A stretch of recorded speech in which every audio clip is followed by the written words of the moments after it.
todas por venir a este acto que hemos convocado aquí en Vicálvaro. Le agradecemos a Alberto, como siempre, su buena disposición para hablarnos casi de cualquier cosa y de una manera siempre muy interesante. Y este era un tema que, con las conversaciones con las charlas que teníamos aquí en el barrio con los compañeros, pues era un tema de interés en el que nos falta información y en el que la información, además, que recibimos a veces, pues no acaba de ser lo suficientemente contundente y clara como nos gustaría. Para eso tenemos a Alberto. Esto lo iba a presentar Rubén, que Rubén es el coordinador de aquí de Izquierda Unida de Vicálvaro, que estaba todo ilusionado con el tema y yo creo que ha sido uno de los promotores de esto, pero bueno, tiene el parecer, no puede estar aquí. Con lo cual yo, para no decir ninguna tontería, voy a darle la palabra a Alberto, que es el que nos va a ilustrar con el tema, con este tema tan conflictivo y complicado. Bueno, pues buenas tardes. No os preocupéis, solo tengo unas 25 o 26 páginas de despacio y de notas. Después de 45.000 muertos. Eso es. Entonces no voy a leer la lista ni nada de eso. Pero bueno, es un tema que implica muchísimas cosas y yo creo que es interesante que la Asamblea de Vicálvaro precisamente sea capaz de abrir fuego, perdón, no es una comparación muy buena hablando de esto, sobre el tema de Siria. Un tema sobre el que la izquierda ha estado callada durante 5 años y de repente, cuando ya no hay nada que hacer, pues tenemos un debate de momento soterrado, pero que acabará saliendo a la superficie sobre la posición acerca de algo en lo que ya la influencia que podemos tener es mínima, ¿no? Se podía haber tenido quizá durante los años que han transcurrido. Pero claro, no estamos hablando de algo secundario, estamos hablando de una guerra que ha provocado más de 250.000 de muertos, que ha provocado en torno a 11 millones de personas desplazadas de sus hogares, de las que 4 millones son refugiados, de las que decenas de miles han intentado cruzar el Mediterráneo, de las que miles han muerto en el Mediterráneo, con una participación directa de los países en los que habitamos, y no hemos sido capaces de tener una discusión durante esos 5 años de qué estaba pasando allí. Ahora es cuando parece que se está viendo, pero bueno, más vale tarde que nunca, al menos para intentar sacar las lecciones de lo que ha pasado, porque por desgracia, y por lo menos esa es una de mis opiniones, no es la última vez que vamos a ver algo como lo de Siria. Yo creo que también es bueno, cuando se habla de un tema de esto, hacer una serie de advertencias para que luego nadie se engañe, ¿no? Está muy bien que ya haya habido alguna camarada que haya advertido que yo soy de la OTAN, entonces eso ya nos pillará por sorpresa cuando descubráis mis posturas otanistas, y lo ha dicho solo por leer el título de la conferencia. Pero claro, cuando uno aborda un tema histórico, puede fiarse de los vídeos de YouTube o no. Yo el otro día, por ejemplo, estuve viendo unos vídeos muy buenos de la entrada de Franco en el 39 en Madrid.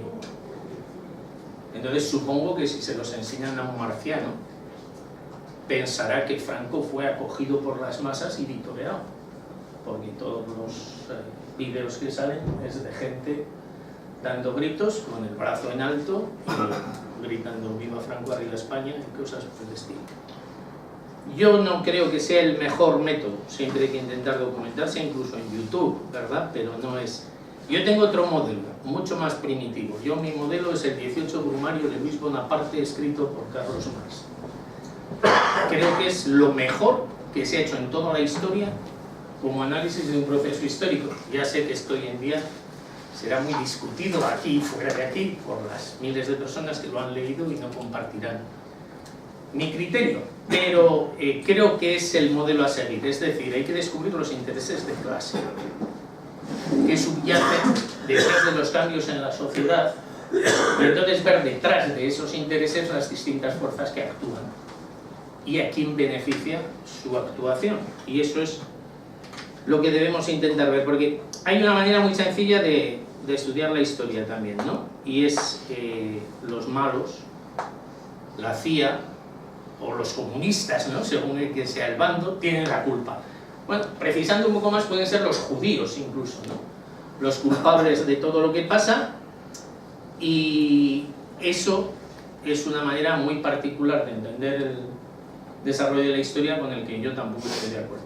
Es decir, las conspiraciones existen, pero intentar describir la historia a través de conspiraciones es no ser un materialista dialéctico, sino un conspiranoico. Y no puedo añadir dialéctico porque está reñido con la dialéctica, ¿no? El ser conspiranoico.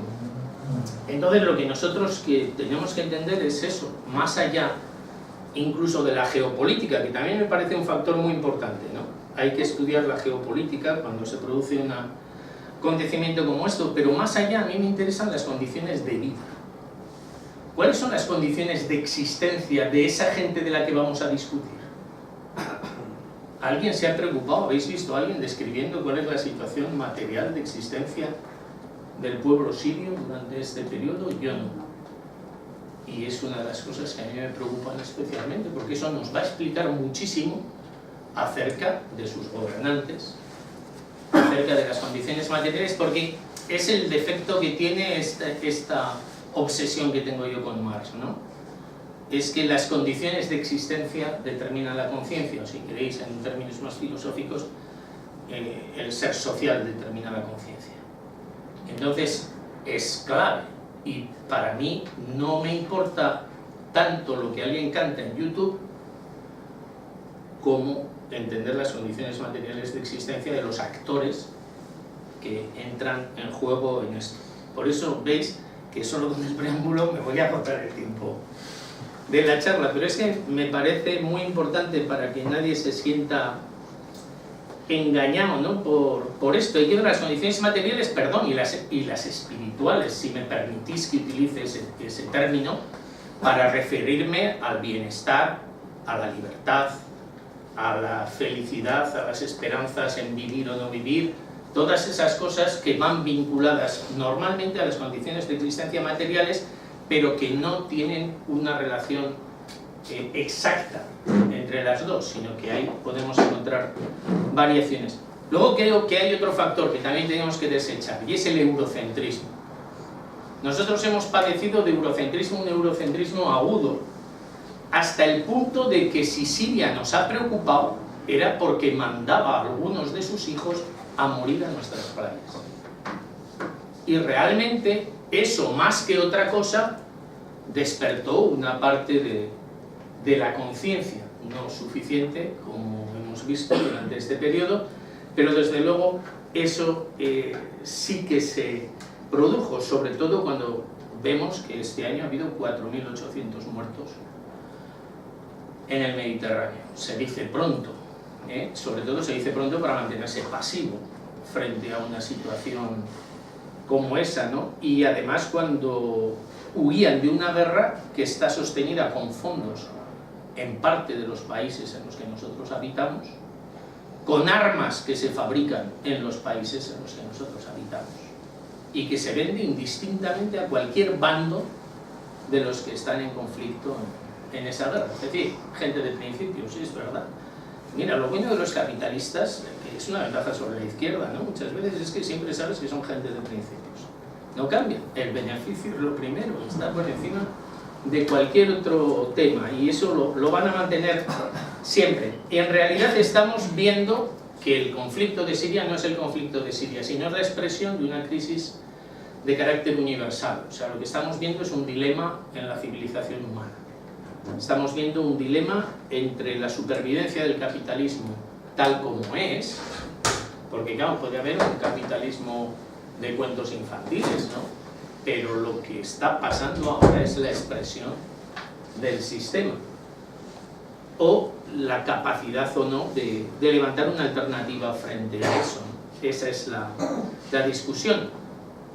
Yo, que soy muy poco dado a corregir a Rosa Luxemburgo, la que la mayoría de los que estáis aquí sabéis que siento una debilidad intelectualmente enfermiza. Sin embargo, no tengo más remedio que corregir la que quizás sea la más famosa de sus frases, ¿no?, que tomó de Engels, por cierto, pero Engels no la formuló con tanta exactitud, pero es una idea de Engels, es decir, que la humanidad se enfrentaba a un dilema, o alcanzar el socialismo o caer en la barbarie. Y de ahí la famosa frase socialismo o barbarie. Y es así, pero digo que si corrijo, y sin que sirva de precedente corrijo a Rosa Luxemburgo, es para decir que no es que tengamos un dilema entre socialismo o barbarie, es que ya estamos en la barbarie. Es que ya hay un retroceso de la civilización humana.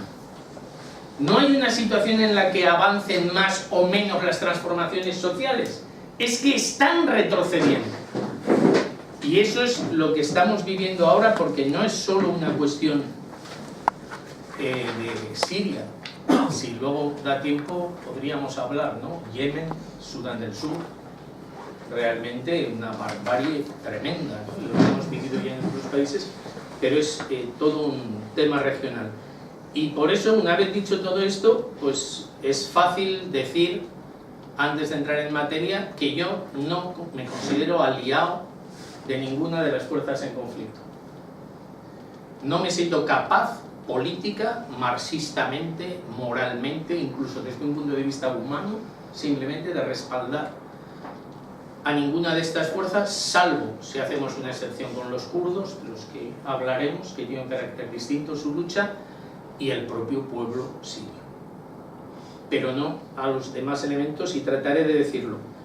Millones de personas, pensarlo un momento, no huyen de la prosperidad y la democracia, tal como se está dando en este momento, pero sobre todo es esta idea que ha surgido entre un sector de la izquierda y que antes era muy difícil de encontrar, de que la guerra puede ser algo productivo. O sea, que de esta guerra, de una victoria, de por ejemplo la entrada en Alepo, se pueden derivar beneficios. Mira, hay una vieja máxima que es un clásico en el marxismo, pero del pensamiento político en general, de von Clausewitz, que hasta hoy no he oído ningún argumento que la destruya, y es que la guerra no es más que la política por otros medios, la continuación de la política por otros medios. No tengo ninguna duda, pero yo voy más lejos, yo le doy la vuelta a la frase de Clausewitz y digo que la política es la continuación de la guerra por otros medios. Por lo tanto, los intereses de clase antes, durante y después de la guerra son los mismos. Y si antes de la guerra defendían unos intereses de clase, la guerra no les va a cambiar. Van a defender los mismos, pero además en posición de vencedores sobre vencidos una vez terminada la guerra. Por lo tanto, decir que de esta guerra se pueden derivar derechos que se han negado siempre, como por ejemplo el derecho de autodeterminación del pueblo kurdo, o las libertades democráticas del pueblo sirio, pues realmente es hablar un lenguaje que para mí está absolutamente divorciado del lenguaje del marxismo. Es imposible casar ese lenguaje con la dialéctica, con el materialismo histórico, con el materialismo dialéctico. De la guerra no se derivará una política justa. El título de la charla de hoy, desde luego, no es inocente, efectivamente, porque uno muchas veces en el título busca decir algo lo que va a defender en lo que va a exponer, y es decir, el pueblo kurdo entre la tiranía y la barbarie. Pero claro, un título así exige una justificación, pero exige unos antecedentes históricos. Aquí me vais a perdonar, intentaré ser breve y luego, si os interesa, pues lo ampliamos y lo discutimos más, pero lo que no puedo es no tocar el tema, por decirlo así, ¿no? Igual, espero que nos parezca plomazo, pero es que para mí no hay manera de entender lo que está pasando en Siria si no entendemos de dónde surge la situación actual en los países árabes. Es que no hay manera de hacerlo.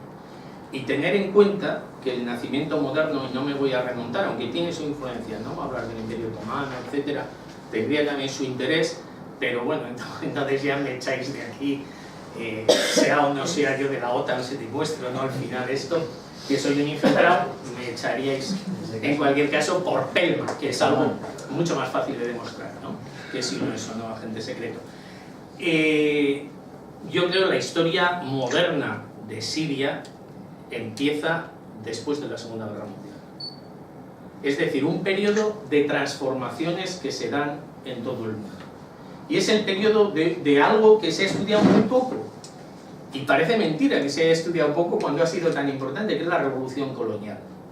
Es decir, el periodo en el que la historia de la humanidad está marcado fundamentalmente por un factor, y es que los países que habían sido colonias de las metrópolis capitalistas se rebelan contra esas metrópolis, como mínimo adquieren la independencia, y como máximo no solo adquieren la independencia, sino que rompen con el capitalismo. Incluso llegan a hacer revoluciones que marcarán toda la historia del siglo XX. Porque claro, no me digáis que podemos entender el siglo XX sin entender la influencia, por ejemplo, de la Revolución China en el 49, de la Revolución Cubana en el 59, rompiendo con el capitalismo y estableciendo una economía centralizada, una economía de planificación en zonas enormes de la Tierra y con una parte decisiva de la población mundial. Eso tuvo un efecto determinante en los países, en todos los países coloniales que buscaban salida a su situación, y por lo tanto eso tuvo una influencia decisiva en los países árabes. Además, en los países árabes hay un factor en ese momento, y es que realmente se habían creído lo que eran una nación árabe, una parte de ellos por lo menos, ¿no? Y hay un elemento que en toda esa época tiene una gran importancia, que es el panarabismo. Es decir, la idea de que los árabes como pueblo deben formar una unidad. Y eso es algo que expresó mejor que nadie Gamal Abdel Nasser, el que fue presidente de Egipto, que fue realmente el que llevó, digamos que un nacionalismo panarabista al extremo, enfrentándose además al colonialismo, enfrentándose a Israel, y tener en cuenta que ese es el ambiente en el que se desarrolla Siria. Es decir, en 1946 es cuando la ONU da la orden de retirada de las tropas francesas y deja de ser un protectorado francés el territorio que después correspondería a Siria. A partir de ese momento hay un periodo largo de transición, y no me voy a enrollar, pero que sepáis, hay dos partidos que controlan el proceso durante ese tiempo, pero después rápidamente pasaríamos a la entrada del partido Baas. Pero hay toda una serie de elementos que influyen en todos los países árabes que yo creo que tenemos que tenerlo en cuenta. Pensad que en esa primera época de independencia, al menos formal, porque siguen dependiendo económicamente de las metrópolis y tienen que encontrar una salida a eso, y eso nos va a explicar muchos de los acontecimientos posteriores, pero que en esa época es cuando se producen acontecimientos que marcan a fuego la historia de Siria y de los demás países. Por ejemplo, la partición de Palestina. ¿Qué país ha podido escapar? Ya no solo diga así en todo el mundo, ¿no?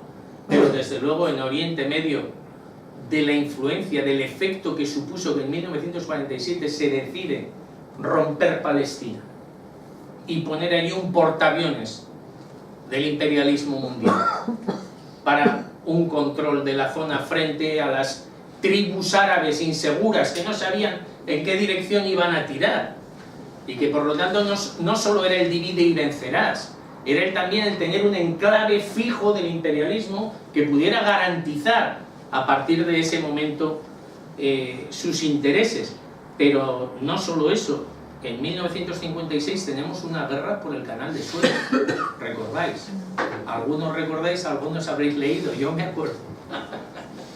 No, cuando se produce la nacionalización del canal de Suez por Nasser, y eso desencadena una guerra, y se enfrenta al colonialismo británico francés, y a Israel, claro, que desde el primer momento es fuerza de choque de los países que habían dominado esas colonias. Eso se produce, desde luego, empuja aún más a esos países a buscar el único otro bloque que podían buscar, la URSS. Y ese enfrentamiento del panarabismo y Gran Bretaña, Francia, etcétera, a lo que les lleva es a buscar el paraguas de la única otra potencia sobre la que pueden ponerse debajo, y es la URSS. Y empieza a haber acuerdos, desde luego por parte de Nasser, pero no solo de él, también de Siria y de otros países. Ya veremos que llevan a esos pactos. Siria, fijaros, ya antes de que llegara el partido Baas al poder, o sea, cuando podríamos considerar que era un periodo de transición con partidos de burguesía, por llamarlo de alguna manera, de las clases dominantes en Siria, ¿no?, vinculadas a los comerciantes, a los propietarios de las tierras, etcétera. En ese momento, todavía en el año 1956, Siria ya firma un pacto militar con la URSS, que llevará posteriormente a la existencia de bases soviéticas, posteriormente bases rusas, que se han mantenido hasta el día de hoy en Siria. Por eso también es algo que hay que tener en cuenta. En 1961 se produce un golpe anti-Nasser, porque, aunque solo se ha dicho de pasada, tenéis que saber que Siria y Egipto intentaron formar un país común, la República Árabe Unida, y durante varios años fueron un mismo país.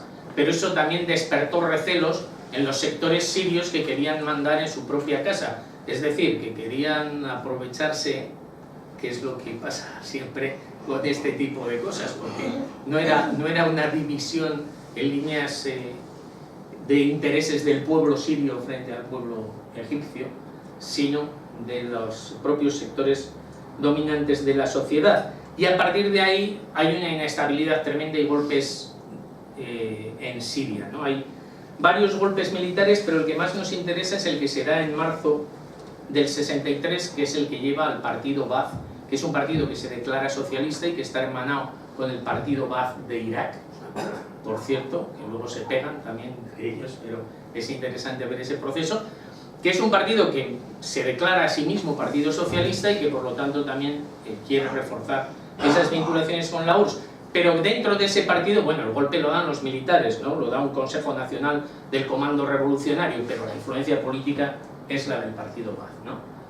Y dentro del partido Baath hay distintas tendencias que luchan entre sí, que se oponen en tendencias más radicales, menos radicales, y en cualquier caso todos ellos toman medidas progresistas. Pero ya en 1970 Hafez el-Assad se hace con el gobierno a través de otro golpe de Estado.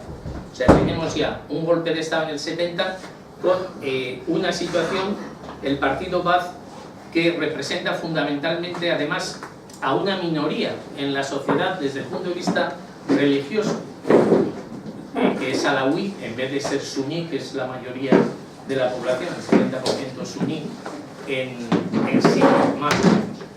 Pero siguen teniendo toda una serie de luchas internas, pero el establecimiento del régimen de al-Assad lo que produce es toda una serie de medidas claves como reforma agraria, o sea, hay un reparto más justo de la tierra, hay sobre todo una estatalización de la economía, pasan a tener una especie de plan central de planificación económica y la creación de un sector público muy amplio. O sea que siguen, por decirlo de alguna manera, aunque sea de una manera deformada o lejana, pero la estela de un modelo de planificación central de la economía tomado de lo que se está produciendo en la URSS. Pero al tiempo, el régimen político que se impone es una dictadura. Esto, claro, es una discusión que cada uno puede opinar lo que quiera, pero yo, aparte de afirmarlo, os voy a dar algún dato y juzgad, claro. Se prohibió la existencia de cualquier organización política o social que no aprobase los principios del partido Baath. Es típico de cualquier democracia. Y los altos oficiales del ejército se reclutaban exclusivamente entre las familias alawís de la minoría chiita, que es de donde provenía la familia al-Assad. Pero, mira, os voy a decir algo mucho más significativo, aunque parezca las elecciones, los resultados que se dan en las elecciones, incluso en periodos de turbulencia social, porque claro, alguien puede pensar que Siria estaba feliz y tranquila hasta que llegó no sé quién, ¿no? Pero es que en el 82, en Siria, hubo una matanza que está considerada por muchos organismos internacionales como un genocidio.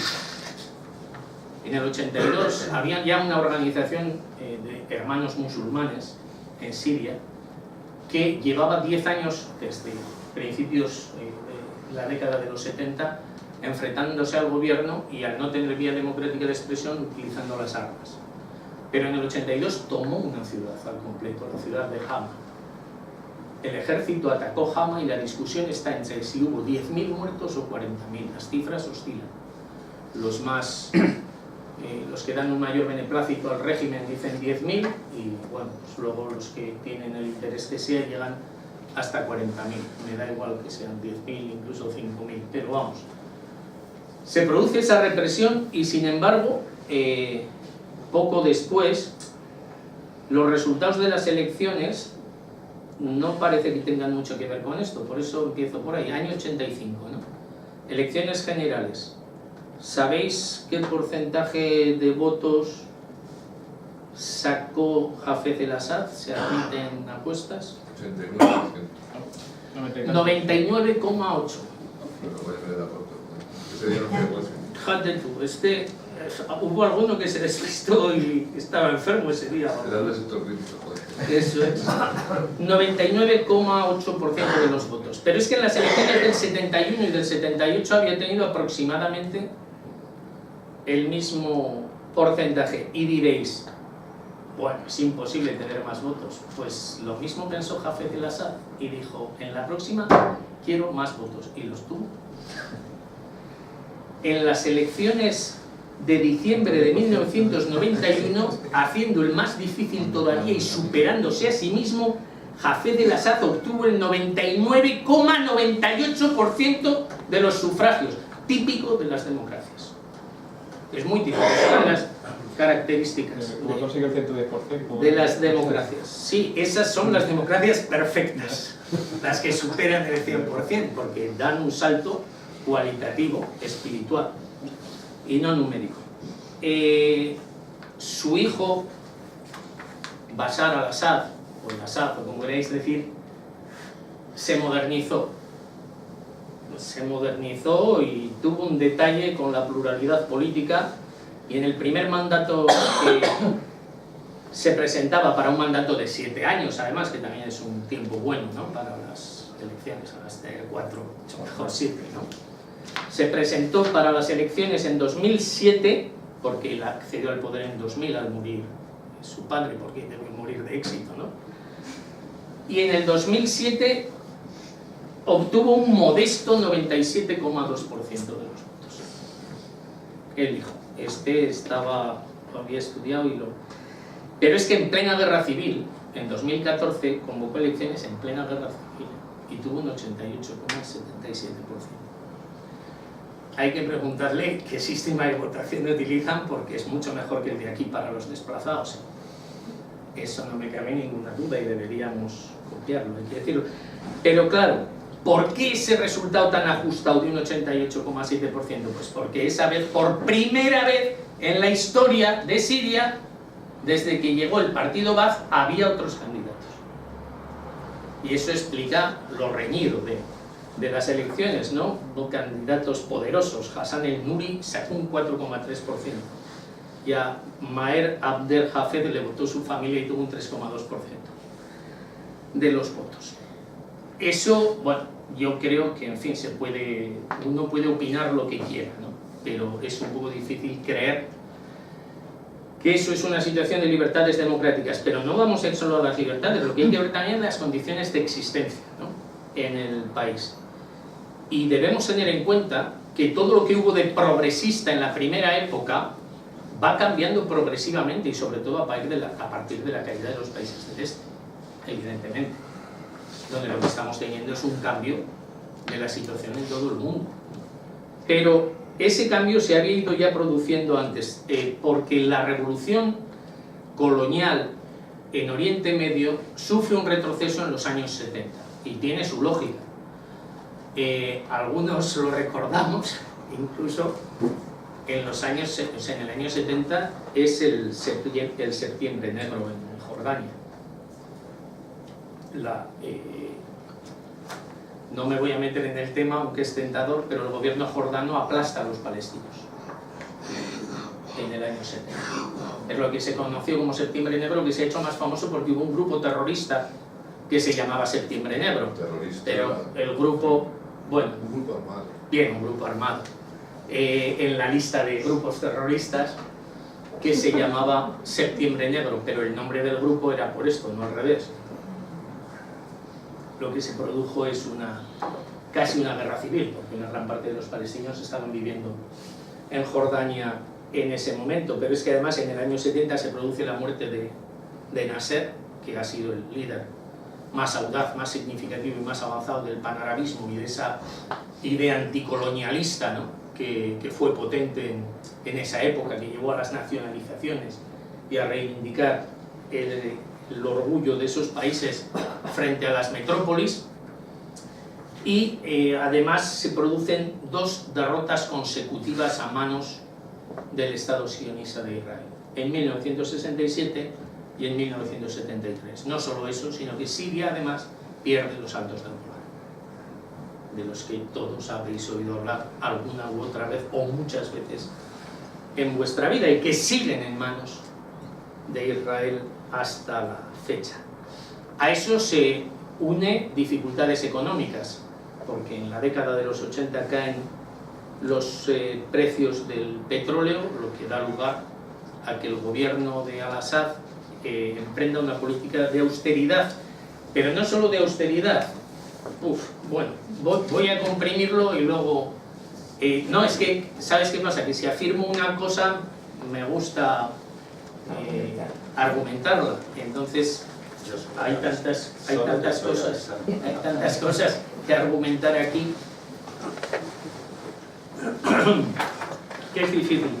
Pero es que, perdón, el problema fundamental es que a final de la década de los 80 lo que se da es un cambio esencial en la política económica y se va hacia una desregulación de la economía centralizada, de la economía estatal, abriendo la economía al sector privado. Es decir, se empieza a privatizar la economía. Es el mismo proceso que se está dando en los países del este en ese momento. Este es un país más pequeño, pero desde luego el proceso se da y se abre el capital privado, además sectores claves, como la energía eléctrica, la producción de cemento, las industrias farmacéuticas, etc. O sea, se va dando en toda una serie de sectores decisivos, van pasando a manos privadas y se va generando una burguesía, podríamos llamar híbrida, ¿no?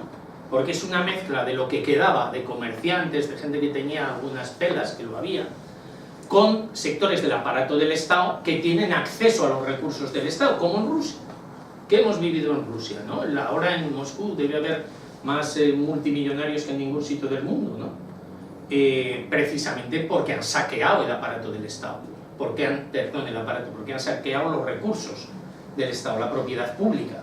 Pues eso mismo se produce en Siria en ese periodo. Se va dando además, mientras se va estableciendo esto, porque por ejemplo Bashar el-Assad, en una de sus primeras medidas, porque él llega al gobierno en 2000, en 2001 establece la banca privada.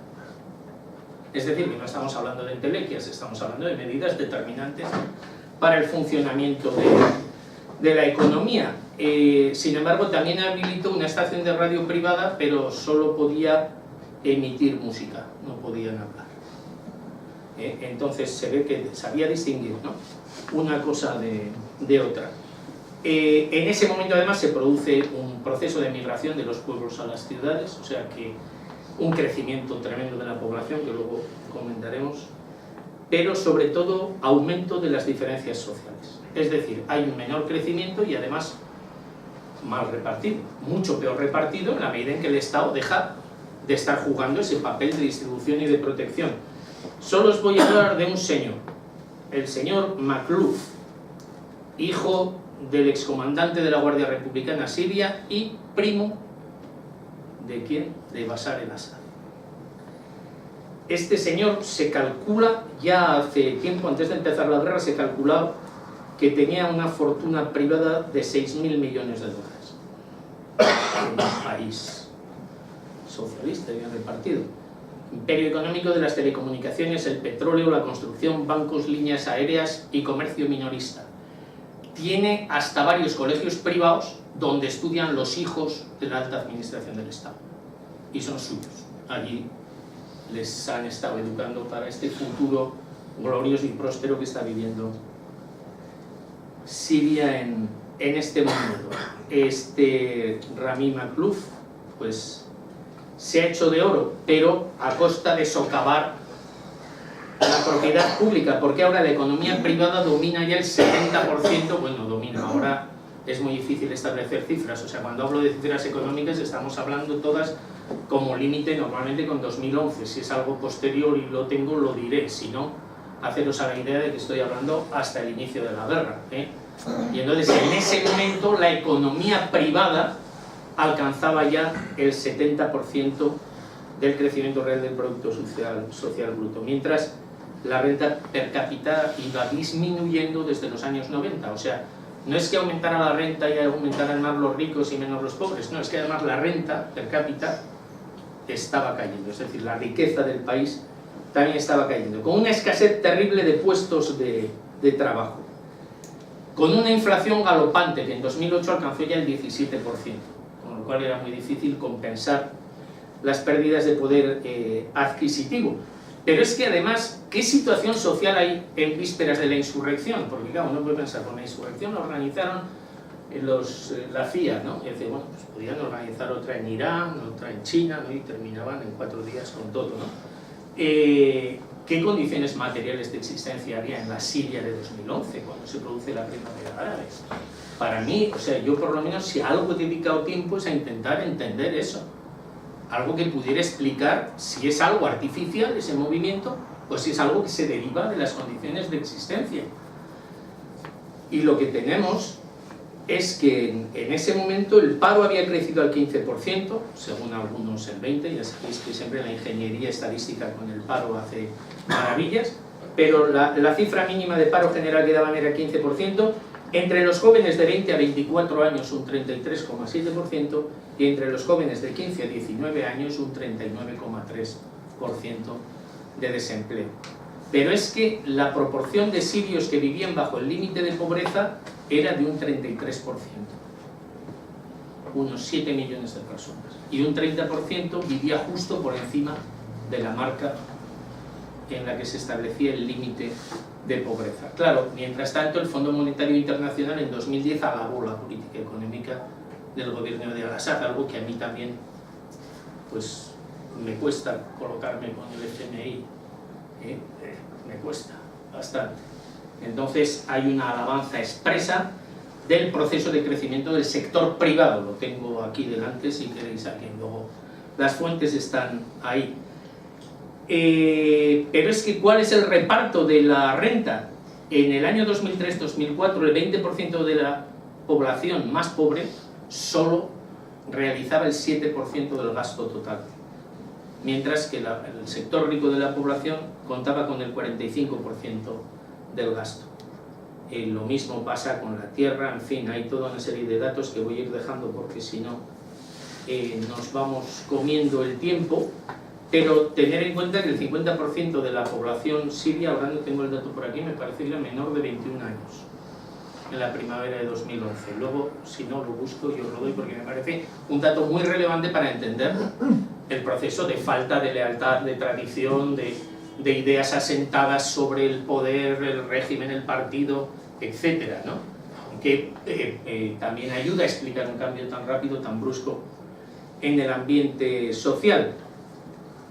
La crisis de 2008 evidentemente acelera todo este proceso porque es una crisis mundial del capitalismo, es una crisis que solo es comparable con la del 29, claro, hay una diferencia, en el 29 había ejemplos que seguir para los pueblos y para la clase trabajadora, en este momento pues encontrar un ejemplo es un poco al que me dé uno, yo luego le invito a algo, porque es muy difícil encontrar un ejemplo para que pudiera inspirar la política, la opción, la orientación no solo de los países, sino también de la gente que se ponía en movimiento. Por eso, aunque con un retraso respecto al ciclo económico, no os quepa ninguna duda de que ese ciclo político está totalmente vinculado al ciclo económico. Lo que pasa es que no se produce inmediatamente. No tenemos una crisis mundial en 2008 y levantamientos en 2008. Tenemos una crisis mundial en 2008, la gente lo primero que tiene es esperanzas de que las cosas volverán a arreglarse, y cuando las cosas no vuelven a arreglarse, sino están cada día peor, se empiezan a dar movilizaciones, porque además los regímenes en esos países dictatoriales endurecen la mano y se produce un periodo más duro. Por lo tanto, tenemos ahí también, en esas condiciones, la búsqueda de alternativas que también explicará en gran medida el por qué se da ese crecimiento también de las tendencias religiosas. No es la primera vez que pasa, pasó en el Irán antes de Khomeini, cuando era el Shah de Persia, ¿no? O sea que cuando no hay una opción política, la gente acaba agarrándose a lo que sea. O pasó con el catolicismo en Polonia, incluso con la caída de la burocracia Jaruzelski, ¿no? O sea que no es, lo que es llamativo es cómo se ha producido todo y la conjunción de distintos factores, pero si consideramos por separado algunos de los factores decisivos que han influido aquí, que se pueden ver, incluso la degeneración hacia la barbarie tampoco es la primera vez. De nuevo dijo la frase, algunos os acordaréis de los Jemeres Rojos, de Pol Pot, lo que yo conocí como Camboya y luego fue Kampuchea. Un ejemplo también, ¿no?, de virtud socialista, ¿no? Una auténtica barbarie en nombre del socialismo, enemigos del imperialismo, claro, pero no por eso mis amigos, O sea que no necesariamente el enemigo de mi enemigo es mi amigo, Y con los Jemeres Rojos, entre otros, lo tengo muy claro, totalmente claro. O hemos tenido las matanzas de la guerra en Ruanda-Burundi, que también son elementos de barbarie. El tema es que ahora no es un hecho aislado, sino que se está generalizando en una zona del planeta, ¿no? En Oriente Medio y una zona de África, lo que estamos viviendo es ese proceso de descomposición. Y sin duda, el proceso de Siria es parte del proceso de la primavera árabe. Una primavera árabe que realmente, bueno, según algunos, yo creo que sí, el primer pistoletazo de salida es en Marruecos. Cuando se produce en el Sáhara Occidental un levantamiento que es reprimido además brutalmente, ¿no?, en noviembre de 2010. O sea, esto ya es, por decirlo así, la primera campanada, ¿no?, de un proceso que empieza a extenderse, que fue reprimido por el ejército. Luego vino Túnez, ¿no?, en diciembre, que sería interesante, pero no es mi tema de hoy. Y claro, pues ya sabéis, Egipto, Libia, Argelia, Yemen, Bahrein. O sea, realmente se extiende como una mancha de aceite o como un reguero de pólvora, como queráis decir, pero se extiende enormemente, va llegando a todas partes. Lo que pasa es que los primeros siempre pillan por sorpresa a los celadores, ¿no? Como pasa en todas las revoluciones. Fue la suerte de la revolución rusa, de la que hablaremos otro día, y la desgracia de la revolución alemana, que pillaba ya preparada la clase dominante. Entonces, claro, la situación de Marruecos, sobre todo lo de Túnez, les produce tal pánico que intervienen patosamente, pero intervienen, por ejemplo, en Libia inmediatamente el imperialismo, para impedir la posibilidad de un movimiento desde abajo. Intervienen en Egipto inmediatamente también, intervienen también en Siria, cuando se produce en la medida de sus posibilidades. O sea, en todo ese proceso ya, por decirlo de alguna manera, están más preparados. Pero el inicio del movimiento, yo creo que es importante verlo, más allá de la anécdota, ¿no? Ya sabéis que se dice que en una ciudad fueron unos chavales, ¿no?, de unos estudiantes que hicieron una pintada que ponía "es tu turno, doctor", solo eso, Pero claro, es que el Assad es dentista, y entonces le debió joder que la alusión era muy clara. Los detuvieron y los torturaron, y a raíz de eso empezó a haber movilizaciones, y fueron respondiendo a las movilizaciones con las armas, y fue habiendo muertos. O sea, a lo largo de esas manifestaciones de la primavera de 2011 hay 1000 muertos por la represión del ejército y la policía en Siria. Y eso es lo que realmente desata el movimiento, porque ya sabéis que es un proceso histórico. La represión a un movimiento débil lo descabeza, a un movimiento fuerte lo encoleriza. Es la célebre cita de Marx, que decía que a veces la reacción es la espuela de la revolución. porque efectivamente lo que hace es espolearla, pero claro, una reacción frente a un proceso revolucionario potente, frente a uno débil, acaba con él. En el caso de Siria o en el caso de Irán, el Shah de Persia, lo que hizo fue espolear y llegar la revolución aún mucho más lejos. Eso es lo que tuvimos en ese momento. Tener en cuenta, había habido una serie de... Había antecedentes también, la declaración de los 99, que es algo que también se... Pero en fin, voy a dejarlo porque si no me vais a matar, porque quiero llegar al final. Pero el movimiento de los hermanos musulmanes, ya que se dice el tema de los islamistas, el movimiento de los hermanos musulmanes estaba literalmente descabezado, porque en el 82 se los habían cargado. Ahora bien, durante este periodo, países del Golfo, especialmente Arabia Saudí y Qatar, habían financiado la creación de redes de escuelas, de mezquitas, de asociaciones humanitarias. Sabéis sobre todo al calor de que el régimen había abandonado la sanidad pública, con lo que la sanidad estaba quedando en la práctica en organizaciones que aquí diríamos de beneficencia. Y esa beneficencia era la que estaban metiendo también desde los países del Golfo. Con lo que, si el movimiento fracasaba, la posibilidad de una expresión a través de las organizaciones de la estructura religiosa islamista era un proceso que no costaba mucho que se diera, y se dio. O sea, el tema es que se produjo de esa forma, ¿no? Porque lo que convirtió esas reivindicaciones democráticas de las masas en la turbulencia social que se produjo no es ninguna conspiración, no es que tirasen panfletos desde el aire los aviones de la OTAN.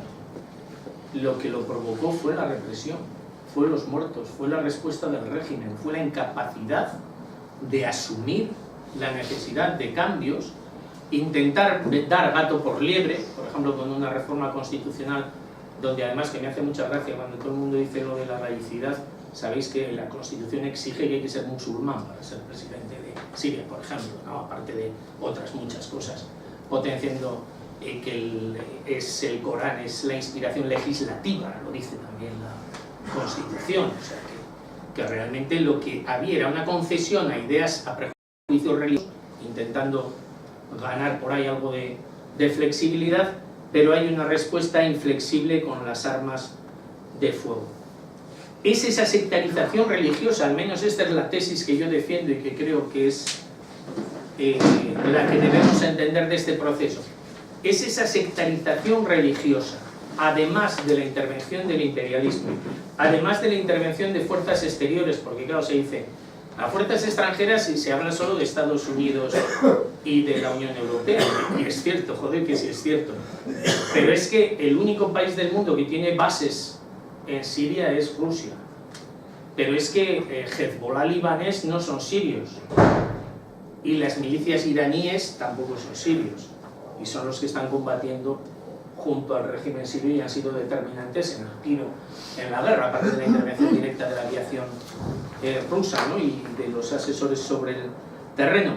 Es decir, se da una presión tan fuerte sobre el movimiento inicial que la guerra lo descabeza, al menos esa es mi tesis. Como no voy a tener mucho tiempo de insistir en esto, por lo menos la quiero dejar formulada para este o para próximos debates, porque sospecho que es un tema del que vamos a hablar durante algún tiempo, ¿no? en Izquierda Unida. La idea de que surge un movimiento que se forma en la base está muy clara además en el tipo de estructura que se va dando, ¿no? En los barrios. Se va dando una formación de comités que se coordinan, comités de barrio con comités locales, con comités de territorios, con un comité de todo el país, de toda Siria, y digamos que esa sería la fuerza laica en el proceso revolucionario.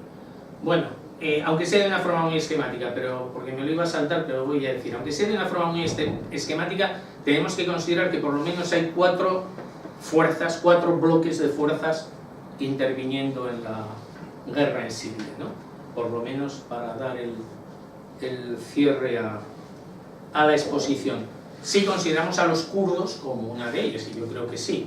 O sea, los kurdos tienen su vida propia, sus intereses propios y además una tradición determinada, más liberados del rollo islamista. Os habréis fijado por lo más llamativo, ¿no? Los batallones, el ejército de mujeres, por ejemplo, con el papel independiente además que han estado jugando durante este periodo, el que se enfrentaban tanto a Turquía como al gobierno sirio, como al ISIS, o sea, como a los islamistas. Por cierto, una cosa muy llamativa que no todo el mundo tiene en cuenta, los kurdos también se aliaron con el Ejército Libre de Siria, que es la expresión laica, digamos, de la parte militar en este conflicto, ¿no?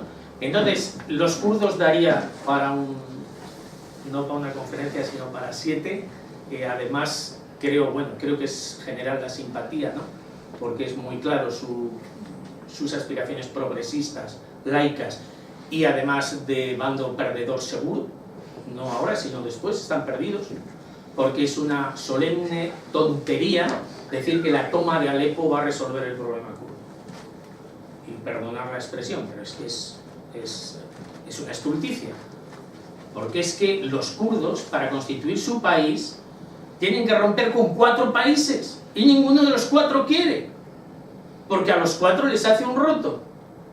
O sea, tiene que romper con Siria, con Turquía, con Irán y con Irak. Ahí es nada.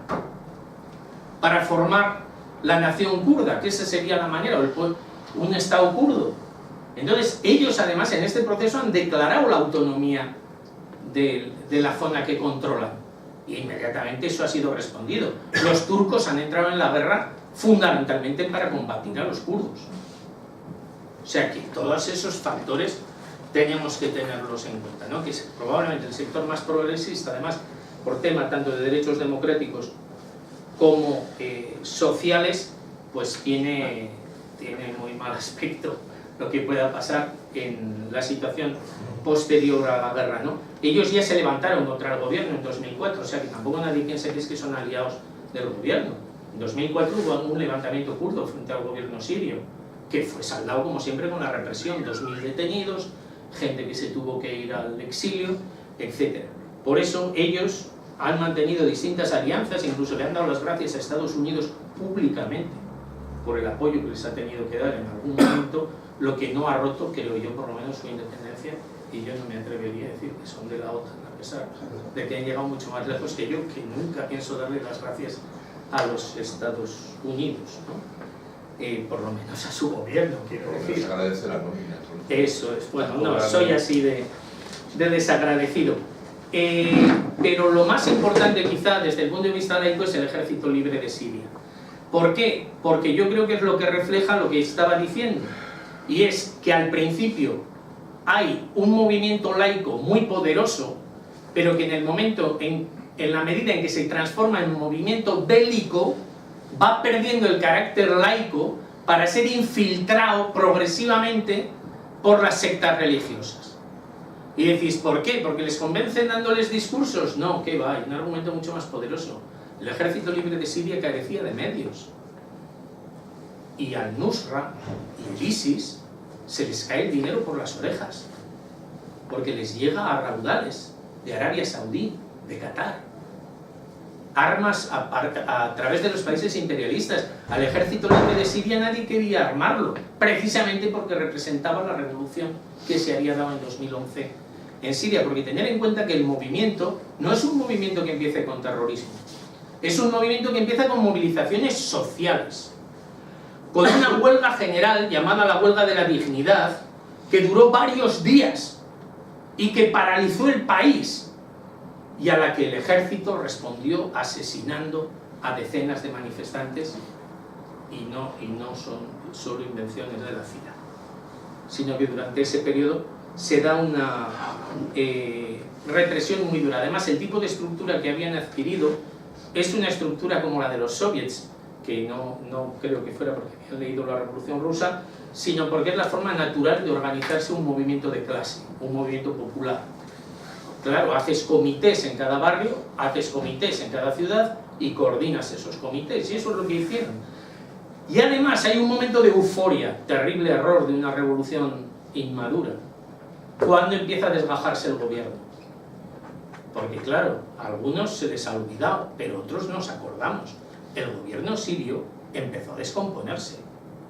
No solo al principio que hubo una dimisión en pleno del gobierno frente a los primeros acontecimientos, sino que luego altos mandos militares y grupos enteros de soldados van desertando y pasándose al otro lado porque se oponen a asesinar a su gente, que es el proceso que demuestra que hay una revolución.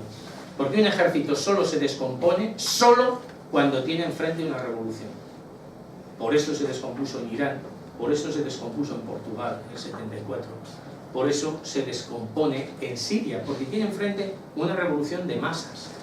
Y entonces se da una descomposición del ejército, pero en la medida en que eso se convierte en una batalla militar, y es algo que inician inmediatamente, en un momento inicial con muy poca fuerza, las milicias yihadistas, lo que se constituyó, porque sabéis que Al-Nusra se constituye allí, que luego se reclama como la rama de Al-Qaeda en Siria, pero se constituye durante la propia guerra. Y como no quiero enrollarme con esto, pero sí por lo menos os quiero dar un ejemplo.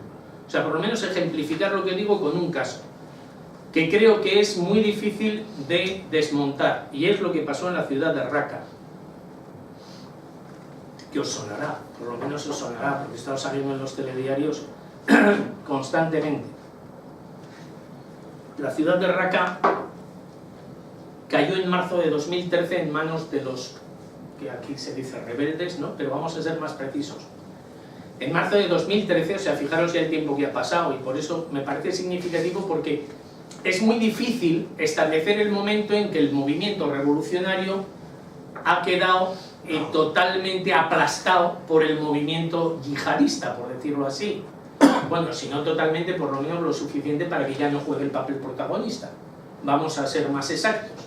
O sea, es muy difícil establecer el momento en que pierde el protagonismo ese movimiento que surge de abajo y es totalmente relevado por un movimiento en manos de los yihadistas y con un control más directo del imperialismo también de esa situación, del imperialismo norteamericano.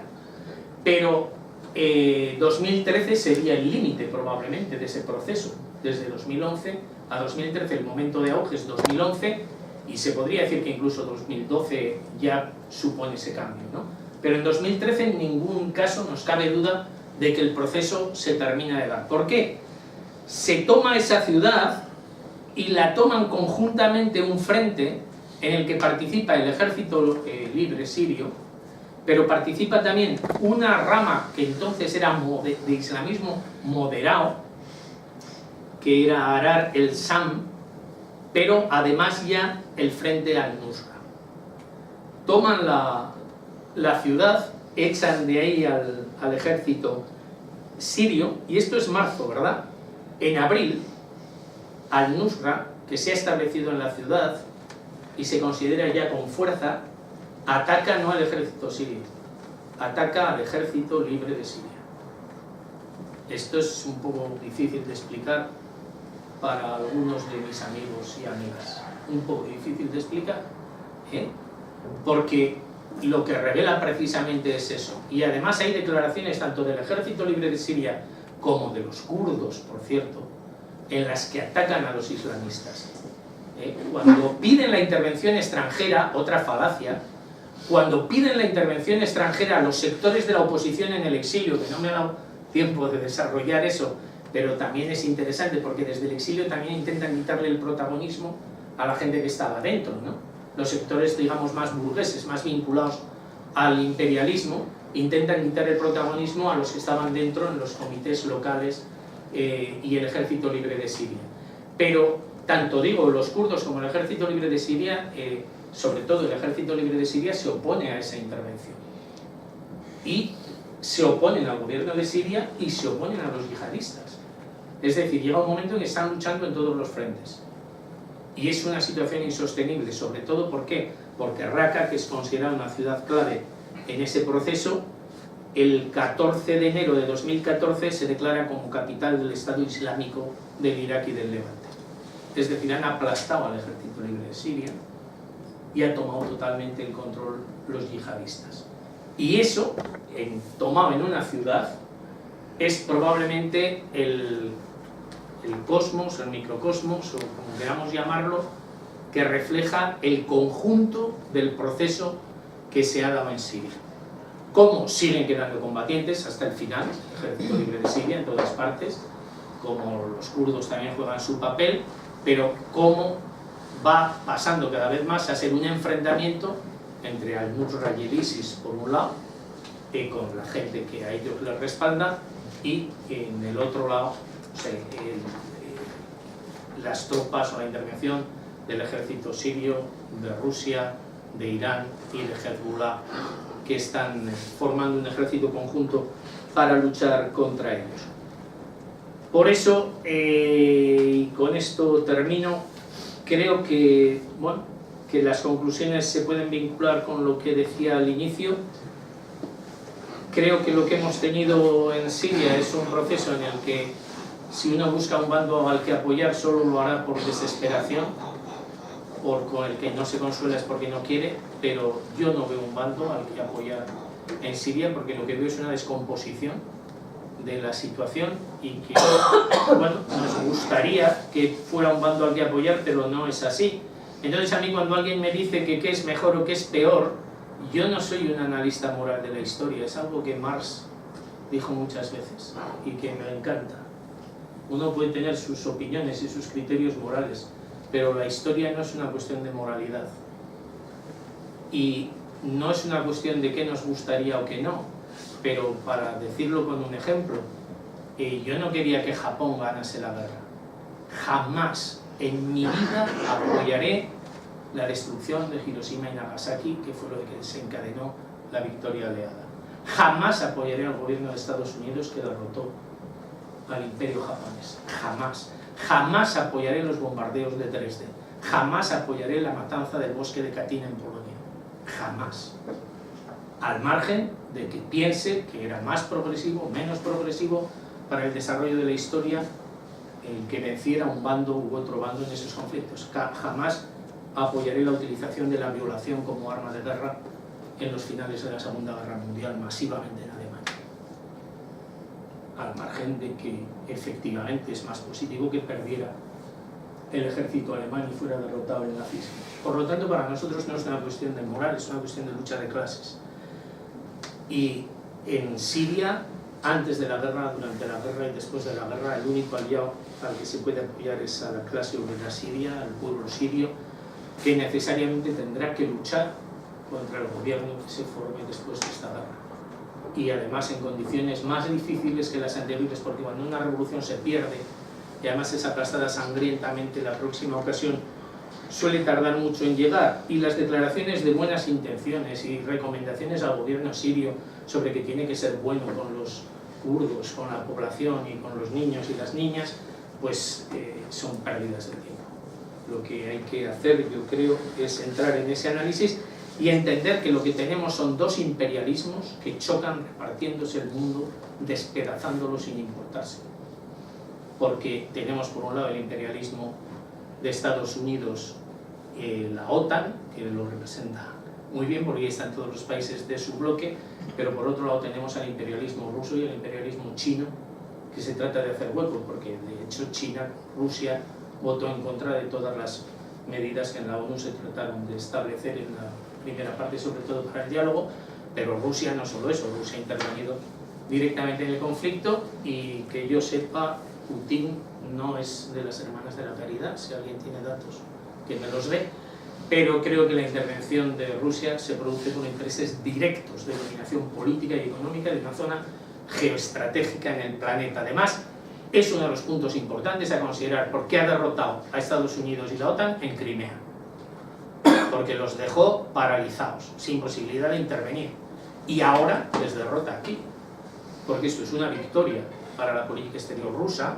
y una derrota para la política exterior norteamericana, independientemente de cómo se desarrolla a partir de aquí, que es una discusión muy interesante, pero que supongo que queréis que me calle de una puñetera vez y no voy a entrar en ella, pero es cierto que lo que hace de esta guerra y de este conflicto que llega a este extremo es, sin lugar a ninguna duda, la lucha de intereses imperialistas a los que les importa un pito el pueblo de Siria.